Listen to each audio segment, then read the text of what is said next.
First, we scan the worn-out part, or the part that we want to work with. For that, we use our Creaform 3D scanner.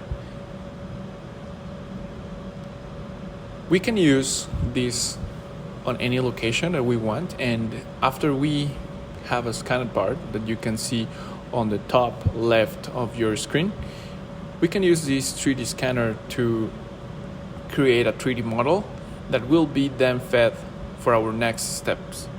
We have a very good resolution of 0.25 millimeters, and we have a lot of options after we have already scanned. You can see how as we move around the scanned part, we can start to see how it creates a 3D model on the computer.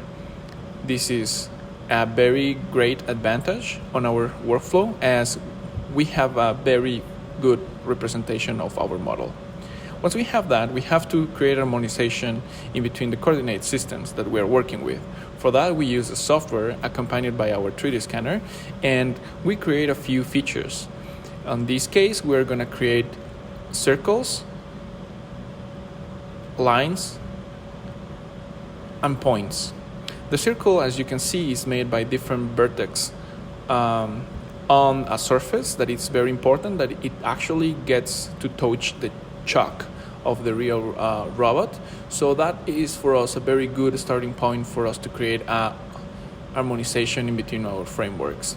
After we create that circle, which it's our basis, let's say, we want to create a point. This point will be our origin, and that origin will also have a normal vector to it, and that's what we will use to align the set axis for us.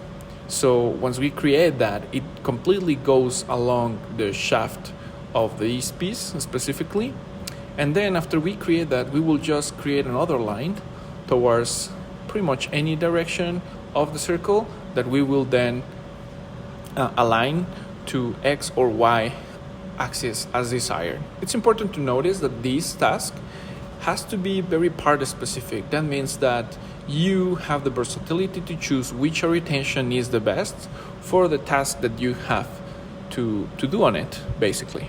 So as you can see here, we're doing a plane line point alignment, and we use those features that we created as constraints. After we've done that, you can notice how the gimbal can now be seen at the very bottom of the shaft of our piece, which coincides with our set X and Y. Doing this will result in an easy way of just feeding this part into our next step in our process. Then comes our toolpath generation. Our toolpath generation is the next step in our workflow. We have the piece, then we select a drape tool. We create that drape that basically creates a point cloud on top of it, on top of the area of interest that we need to clad on. After that, we select those points and create with those points a mesh.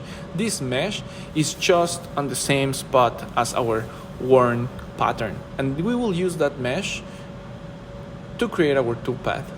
It's important to notice that all of those facets have points in the center of gravity of each facet, and that point will create also a normal vector. You can see the points in this part, and after that we use some mathematical tools to create the toolpaths. You can see those lines and those vectors and planes are now creating toolpaths that we can change the pitch on, and we can change the basically how many lines of cladding we want on that surface according to our laser cladding parameters. If we needed a bigger space in between them, we can do that, and that also translates into a really graphical way of seeing them in our robot simulation, as you can notice here.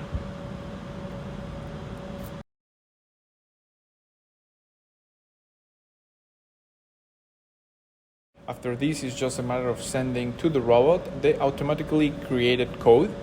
After we do that, then we can do the test and run, as you can see, the actual laser cladding. You can see how the worn pattern is being cladded with all of those normal angles being followed by the TCP or the tool tip of the robot. This is such an important step because we can configure those vectors to have a triangle configuration if we want it. We can have yaw, pitch, and roll. If unnecessary, we can maintain them 90 degrees, or we can have a slight degree as we needed per the cladding characteristics. It will really depend on what do we want to do, but now we have achieved with this workflow and with these tools a complete flexibility on what we want to configure the robot to do and sustain. Added to this, the system PLC can monitor and control the variables throughout the process, and the whole system integration resulted as designed as planned. The result is a system capable of repairing worn-out parts without a long waiting time caused by the offline robot programming and without the added cost of grinding the part. The process is stable, scalable, and replicable not only for high complex geometries, but for the burst and simple geometries.